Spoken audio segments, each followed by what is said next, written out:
Hey everybody, it's your boy Zanekin, and I'm just doing a little test idea right here. Some of the people on the opforum.net, that's a good forum if you haven't been there before, they've asked me to do, I was posting a recap. Me and my friend were rewatching One Piece from the start. He's never seen it before. I haven't watched the anime in a long time. I've been a manga only reader for a minute.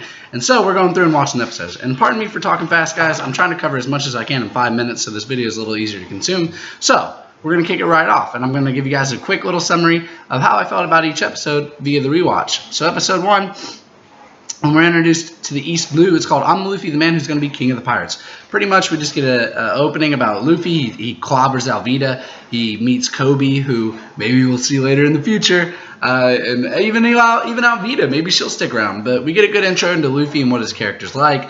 I forgot how much of a weirdo Kobe was. Forgot how disgusting Alvida looked. I'm used to the new form of Alvida. And that was a pretty decent little opening to the show. Number 2, we had Roronoa Zoro, Pirate Hunter. We do get introduced to Luffy's right-hand man right off the bat. We get introduced to Zoro. I didn't realize the homeboy had gone like 20 days without eating or drinking, which is a crazy feat, which isn't possible. But hey, he did have food getting snuck to him by a little girl, got dropped in the sand. We get to meet Helmeppo. Kobe gets to go into the Marines. And maybe we'll see Helmeppo again in the future as well. I don't know. Who knows? Crazier things have happened. Plus, Axeman Morgan gets taken down. Luffy makes him look like a jobber. The episode's over pretty quick. The only thing I forgot there was I hadn't seen Luffy repel bullets in that way in a long time, but nobody's actually shot him with regular bullets in a long time. So, episode 3, an unlikely pair, the pirate and the pirate hunter.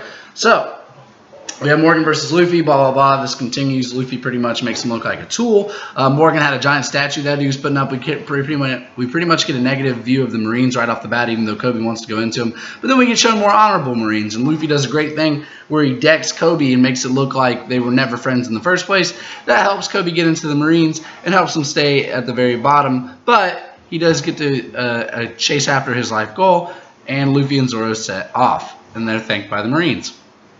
Number 4, Luffy's past entered red-haired Shanks. This is a big flashback episode. We get introduced to the fact that Luffy did eat a devil fruit, which doesn't allow him to swim. He'd met a famous pirate named Shanks, which it's debatable how famous he was at the time. We get introduced to Makino, who's the bartender. We don't get told much about her, but she is important. Shanks ends up fighting this bandit that has like an 8 million bounty, which is laughable to where Shanks has to be at that point. Pretty much it. We get to watch Lucky Roo waste a dude, which is always nice. And yeah, we get introduced to one of the best characters of the show that we rarely get shown. So, episode 5, the circus comes to town. A terrifying, mysterious power. Captain Buggy, the clown pirate. So again, we run into Nami, and we actually run into Nami in the first episode, and we see her subsequently throughout. Doing different things, and this is where it kind of comes to a head and we run into her. She's trying to steal the stuff from the Buggy Pirates. Luffy got taken off by a bird. Zoro chased after. Blah, blah, blah. They're all meeting under weird circumstances, and they're meeting a weird guy. Buggy is this weird clown that we meet. We find out some stuff about him later on. He's able to get cut and separate his body part. He can separate them on his own without getting hurt or anything else, but his body parts are vulnerable when they are separated.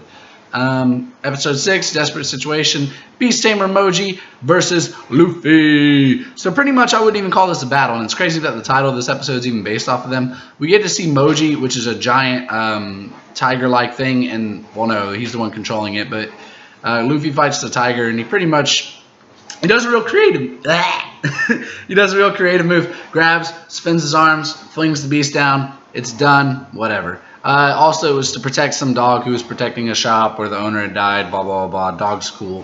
Whatever else. Moving on. Episode 7. Epic Showdown. Swordsman Zoro versus Acrobat Kabaji. So this one's pretty interesting. We get to see Zoro fighting a really odd style of an acrobat with a bunch of different blades and all this other stuff. Zoro pretty much just uses his pride. We get to see how BA Zoro is. He takes a lot of damage, but he still beats the dude pretty handily. Who gets the last laugh? Who's the victor? Devil Fruit Power Showdown. So you get to see Buggy and Luffy go against each other with their different Devil Fruits. Luffy keeps taunting him, calling him Big Nose. Everybody else keeps freaking out. Luffy sends him to the moon, and that's about as easy as it goes. And in these beginning episodes, there were a few things that I didn't remember. One of them was, again, that Zoro got tied down the way he did for almost 20 days. Not a whole lot else. I remember a lot. I love watching the scene where Shank stabs through the straw hat. That was such a brutal moment in the beginning of the series when we were emphasizing how important the straw hat was. And yeah, I hope you guys have a great day.